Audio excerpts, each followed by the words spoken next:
Hi, podcast subscribers and listeners, and a big hello to the lovely ones of you who pledged their financial support. Thanks to you, we are community funded. We remain unfunded by government or corporation, something of which we are very proud. You may or may not know that you can watch our weekly show, The Laura Flanders Show, on CUNY TV, Free Speech TV, Link TV, and at our website, lauraflanders.org, free. And thanks to your generous support, we are on our way to airing this program on American public television this fall, which means that even more people will have access to our sort of solutions-oriented journalism. If you have yet to join our team by becoming a member, you can always make a one-time donation at lauraflanders.org/donate or become a partner and commit $3 or $5 a month, as so many of you have. That's at our Patreon site, patreon.com/The LF Show. And don't forget, partners have access to audio exclusives, including uncut interviews from our Forward Thinking on COVID-19 series. Again, that's lauraflanders.org/donate. Help keep us putting the naysayers to shame. And thank you. Here's this week's show. Hi, I'm Laura Flanders, and this is The Laura Flanders Show, the TV and radio program that seeks to raise radical spirits by interviewing forward-thinking people with real-life models of shifting power from the few to the many in the worlds of arts, entrepreneurship, and governance. This week, Comix can pack a political punch, and our guests do just that. First off, Mohammad Sabaaneh, who describes how he transposes his lived experience to the page, exposing the cruelties of Israeli occupation and celebrating popular resistance. Then Nate Powell uses his art to break down a specifically American phenomenon, the creep of fascist aesthetics into our police and consumer choices. That's all coming up on The Laura Flanders Show, the place where the people who say it can't be done take a back seat to the people who are doing it. Welcome. With little coverage and even less sign of much world concern about the ongoing disaster in Palestine, our guest, Mohammad Sabaaneh, has turned to graphic art. He's lived in Ramallah with war his entire life, even spending 5 months in Israeli detention, much of it in solitary confinement. He's also the lead political cartoonist for the daily paper Al-Hayat Al-Jadida. He says he is part of the struggle, but his weapon of choice is his art. White and black, political cartoons from Palestine. His new book was inspired by his detention. His art's been described as social surrealism. He's won the Médaille d'Or at the Marseille Cartooning Festival, and last fall he was featured in an exhibition and gala at the United Nations. Mohammad, welcome to the program. Glad to have you. Thank you. Thank you for having me. Thank you for your work. I'm feeling compelled to say I'm sorry you have to do it, or I'm sorry your subjects have to be what they are. But I'm glad you're doing your work. Yeah.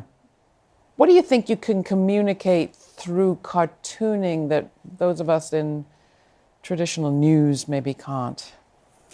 Maybe because of the cartoon is like visual language, it's very easy for all of this audience from around the world to understand it without any need to translate this cartoon, because my artwork without any text, without any dialogue, and this just visual language, and that's why it's very easy to the audience or the people around the world to understand it without any need to explain it or to translate it. And that's why I think it is one of the most important tool we can use it as a Palestinian to talk about or to convey our suffering here, there in Palestine. What do people here need to know? Because in our world, most of us, this isn't a story that we are brought very reliably, very consistently. I think the most important thing that the people, they should know here in the United States, that not all of these people in Gaza, they are military and fighters for freedom. Most of them, they are civilian. Most of them, they are kids who've been killed in Gaza and been attacked and facing all of this atrocity, all of this brutality from one of the most strongest army in the Middle East. And by all of this technology, they are fighting, they are destroying schools, channels for television, killing civilian in Gaza, and that's what the people should know here, not just in the United States and even around the world. Although in the United States we have the connection of helping to supply that military. And unfortunately, But here in the United States also you could find a lot of people, they are supporting my people and support the people in Palestine, not just in Gaza, and also in the West Bank, as I mentioned. Your book, I couldn't help but notice, in white and black, the cartoons, many of them, the characters have no mouths. This character I created when the first hunger strike happened. Palestinian prisoner launched the first hunger strike. That means they can do. And there is no need to talk. There is no need to eat. But they can do, they can act against this occupation. Even when they are inside the Israeli prison, they can act and they can resist against this ugliness. So hence the no mouth. Yeah. And that's why when I came up with this idea, I could use this character as a Palestinian resistance who want to act against this occupation by any way. Now you're acting, you're making this art how? It looks like, is it lino cuts? Is that how you're making the work? Not all of my artwork in this book are linoleum cut. Most of them linoleum cut. Some of them by ink, and just a few artwork in this book by computer. Would you like to just talk us through some of your work? I tried to depict Gaza, because Gaza looks like a big prison, surrounded by all these military, the wall, checkpoints, and the border. I tried to talk about what's going on in Gaza, not just because of the Great March, Return March. What's going on in Gaza have been happening for more than 10 years now. And I think no one cares about what's going on there. Well, and what you have here is also the checkpoint, which is all about looking and observing. Yeah. But we can't see anything. Yeah, because I think we need to more concentrate on what's going on in Gaza from the human perspective, because it's very important to understand that the people there without water, without electricity, without opportunity to live as a human being, they cannot travel outside, they are in the prison. Yeah. So let's look at another one. What's this? It's mean for me a lot of kind of death, not just because of the occupation. And this one, not just about the Palestinian, it's about the kids around the world. Maybe we can talk about the kids now in Yemen, in Palestine, in Syria, and all of these kids who being killed around the world. Not just because of one reason, there is a lot of reasons. The poor situation, the military acting, the extremists from around the world, and that's why I did this cartoon. So that one speaks to me of the courage it takes for a kid to grow up in face of all that at all. This one's talking about the Great March in Gaza. That's this woman tried to make the Palestinian flag from this wire. Razor wire. Yeah. And it's looked like it's something emotional for the people around the world. That's how the Palestinian women also participating in our resist against this occupation, because there is a great role for the Palestinian women in our resist. I couldn't help but also think, looking at that, and this just reflects how your work works.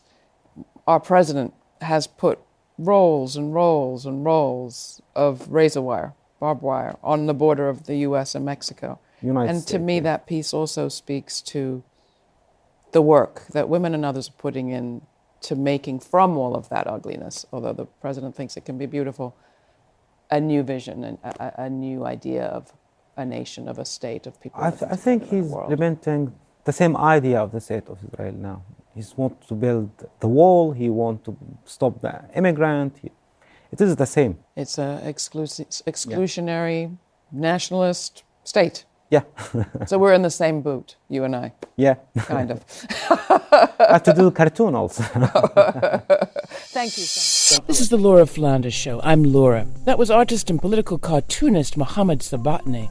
He is lead political cartoonist for the daily paper Al-Hayat Al-Jadida, and his new book is White and Black, Political Cartoons from Palestine. You can see his work by watching this week's episode at our website. That's www.lauraflanders.org. And if you've yet to subscribe to our podcast, do it there or through your favorite podcast app. Next, Nate Powell joins me to discuss how he's using his graphic art to bring awareness to a particularly American phenomenon, the creep of fascist aesthetics into our police and fashion choices. You've probably seen images of heavily armed U.S. soldiers in wraparound sunglasses walking through dusty villages in far-off places. The same aesthetics are showing up among the U.S. police, too, and they're being adopted by the country's burgeoning white nationalist movement. What do the dark glasses hide? And how is it that comic book symbols are migrating into a deadly, macho, white identity? Today we sit down with Nate Powell, the first cartoonist to receive a National Book Award and the author of About Face. It's a graphic novel essay published on Popular.com.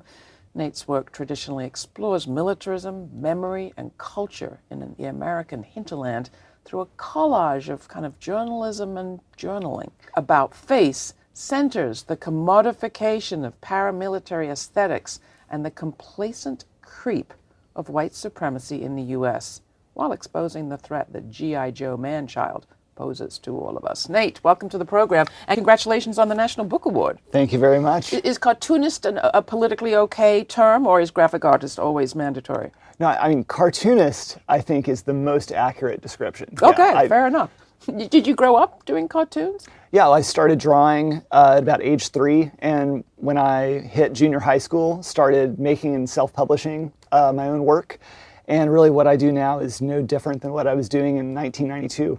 You go back to your childhood in About Face. You start right there with your not atypical fascination with G.I. Joe. You bet. Yes, I grew up in a multi-generational military family as a G.I. Joe kid in the Cold War. And you were in the South? Yeah, stationed in Alabama, Arkansas, and a little bit in Montana as well.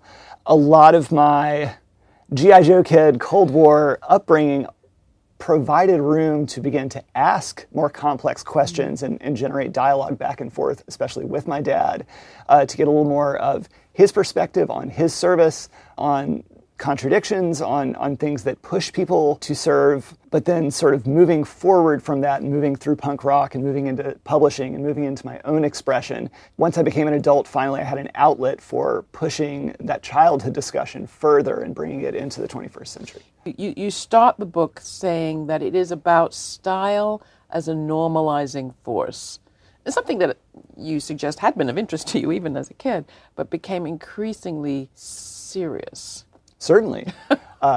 In general, this essay came from a slow accumulation of observations in my own community, but also reflecting upon what I was seeing develop over the last 5 or 6 years as compared to my childhood military brat knowledge of military regulations and changes in dress code, changes in facial hair guidelines, especially once the Iraq War Part 2 of the endless Middle Eastern conflict kicked in, recognizing the ways in which those aesthetic changes were being brought back from overseas service into law enforcement, private security, and then into civilian life. So explain it. I mean, if you think of G.I. Joe, or at least if you think of the military in the area you were growing up, pretty firm rules about haircuts Certainly. And facial hair and uniforms with identification. A lot of this historically had to do with not just military but paramilitary groups evolving and adapting some of the lessons of guerrilla and insurgent warfare during the Vietnam War. So what you'll find is, like, by the mid-2000s, certain special forces units and privatized mercenary groups in Central Asia and the Middle East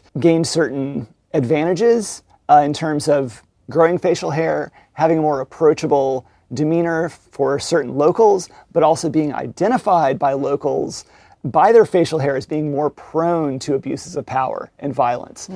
I guess some of that popped up on the radar first once the quickly mythologized tale of Navy SEAL Team 6 of Chris Kyle started to emerge and brought into the forefront the Punisher skull, being the icon of the Marvel Comics anti-hero the Punisher. So explain that a little bit more, and who his creator was and what he thought he was creating. So the Punisher was a character who debuted in 1974 at the close of the Vietnam War and co-created by Jerry Conway, but sort of to symbolize not just veterans' concerns and disaffectation, but also sort of the breaking of a social contract in terms of turning the rule of law on its head. When we're discussing comic book anti-heroes, we're really discussing vigilante justice. And I mean, that's as old as Batman. He is a vigilante. And in that case, he is an anti-hero. But in the 1970s, we saw this real upticking in anti-hero comic book characters, the Punisher, I think, being the most visible.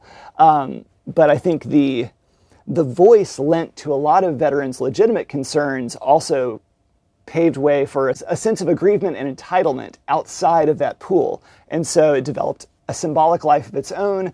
And when brought back stateside in the 21st century, you'll find it being used almost immediately after the murder of Michael Brown. You'll start to see police departments incorporating the Punisher icon into some of their cars. I think the first major story was in Kentucky. There was a sheriff's department or a police department which started painting them on all their cars. And this sort of spreads in a viral way, but it doesn't really settle and normalize itself until it escapes the specific context of law enforcement or private security. Once it becomes normalized as consumer goods for civilians, for us to purchase, to consume, it sort of gains enough plausible deniability as being woven into these facets of power and of force that becomes that much more pervasive. This is the Laura Flanders Show. I'm Laura. My guest is Nate Powell. He's the first cartoonist to have received a National Book Award for his collaboration with Congressman John Lewis on the book March, documenting the march from Montgomery to Selma. His most recent book is About Face, a graphic novel essay published on Popular. You can see examples of his work and see more clearly what we're talking about at our website. That is lauraflanders.org. While you're there, sign up for our weekly e-newsletter and follow us on social media. Don't forget, you sharing your posts with your friends and relations and tagging your community radio station is doing big favors for both us and that station. You help to spread the word, and you help to advance the news that programming like this exists. Thank you for doing your part. It takes a village. Next, I ask Nate to dig down deeper into how the creep of fascist aesthetics, like beards and dark wraparound glasses, is making its way into our police and fashion choices, while fueling a kind of vigilante culture that's playing out in the streets. Here's The Burning City by Q. Burns' Abstract Message from his album Audio Totem Pole.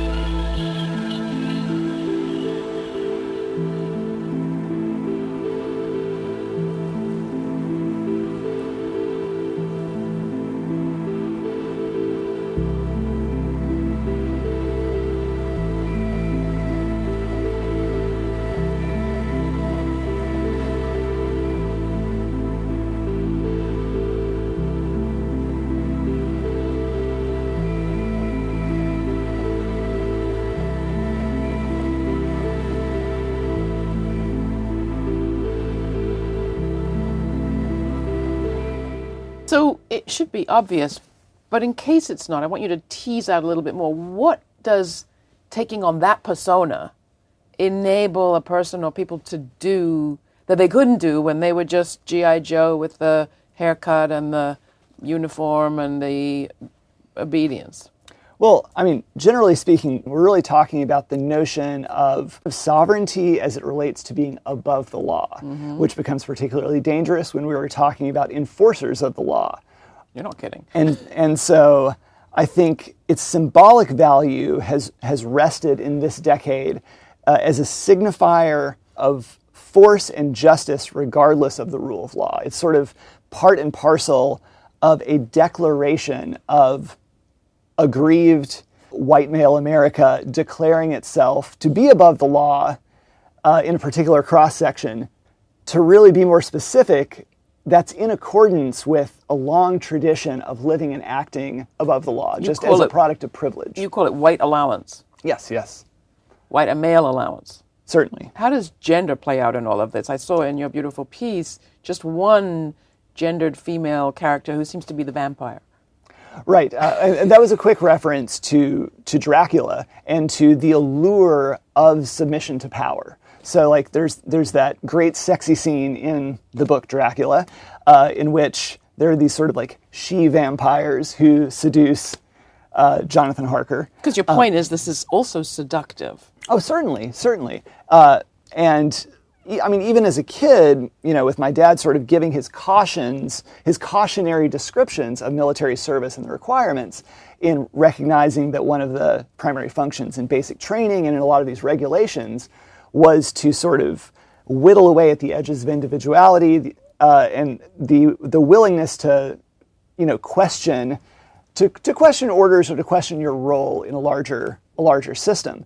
But Dracula, I think, perfectly embodies and describes the allure of sort of taking one's own agency away, the allure of simply following orders, the allure of not worrying about the moral distinctions or the questions that you may bear responsibility for if someone else is passing those orders down to you. And that's something I was cautioned about from my dad, from his perspective of experience. But to go back to the gender question, is this just a guy thing?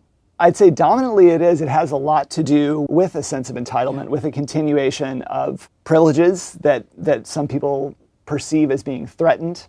It's also true that, when we're on the verge of building towards a more egalitarian society, those accustomed to privilege might perceive a lot of equality as feeling like oppression for themselves. So here we have a whole lot of aesthetics, a whole lot of aesthetic symbols migrating from vigilante military to armed force enforcement, policing here, to now kind of white power movements. And we're seeing what looked like arson attacks on 4 churches burnt to the ground, black churches in Louisiana, an attack on our precious Highlander school, leaving a symbol of white supremacy right there on the grounds. Who's accountable? I mean, are the military accountable? Is the police accountable? These are big institutions. And what about our corporate America that is propagating what you call a commercial design cycle, I think, or a cyclical design? Are there people we can hold to account, or do we just need to say, it's just art style? I think the most immediate and accurate answer to that is that, it's less than fair to, let's say, hold Under Armour accountable for mimicking the 3%ers logo and iconography on their t-shirts, but it's crucial to understand that for businesses seeking to make money, the bottom line is that once trends are embedded, and particularly once the political sting is a little bit whittled away at and neutralized, that sort of takes away more and more of that wiggle room for debate and for pushback. So it's not as much a degree of direct accountability on behalf of retailers. This is the part that actually is on us as citizens to continue to call things out as we see them. And going back to normalization, this is where, into this regime, we're just hit every day with this never-ending news cycle of horrors, shocks, and things that are far beyond the constraints of our society, to the point in which stuff like this seems almost ridiculous to call out. And that's precisely how and why it has been able to embed itself so deeply. That's true normalization. So your advice to people, I mean, the skull itself, that Punisher symbol that you've described, also has a place in Mexican culture, Day of the Dead. Different people's cultural traditions suggest that it's fighting back against, mortality. How do we confront this stuff while also being culturally sensitive? Well, a lot of it has to do with being specific. So, for example, when sort of outlining that thread within the essay about face, I recognized that danger of mindlessly drawing other cultural traditions and other purposes for the skull and its symbolic value into the discussion. So I had to sort of stick with a thread of 3 interrelated uses of the evolving death's head skull, and recognizing that the death's head, as we see, like whether it's the Punisher or whether it's the Totenkopf used by Nazi Germany, has a very different history that needs to be distinguished from the Latin American tradition and elsewhere. But we can still speak up. Oh, we must. We're far, far beyond the point in which a lot of these signifiers, a lot of these canaries in the coal mine are in danger of being normalized. It is done. It's already normalized. I think every day that passes in which, and I'm guilty of this too, I'm very guilty of it, that we have so many battles to pick and choose. We do need to trust each other to be able to pick up causes that we don't have the time, the bandwidth to do ourselves.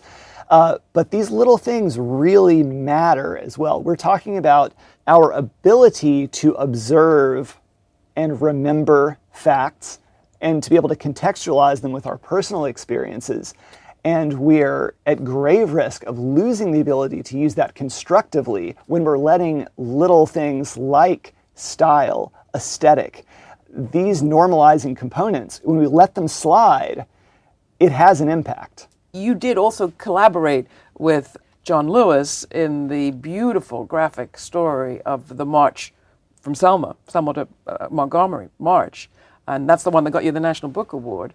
Is that the answer, to tell those other stories as vividly, as persuasively? That's one of our missions. When Congressman Lewis, when Andrew Iden and I embarked upon the journey of making March, we perceived it clearly as a roadmap to change, not only the successes of the movement, but the failures of the movement, and the recognition that the same modes of resistance and the same kind of nonviolent revolution isn't going to happen in the same way at the same time. So working very hard to equip people of all ages in the 21st century with the tools and the revitalized history they need to actually continue making good trouble, continue speaking out. These things don't go away because problems aren't neatly fixed and packed away.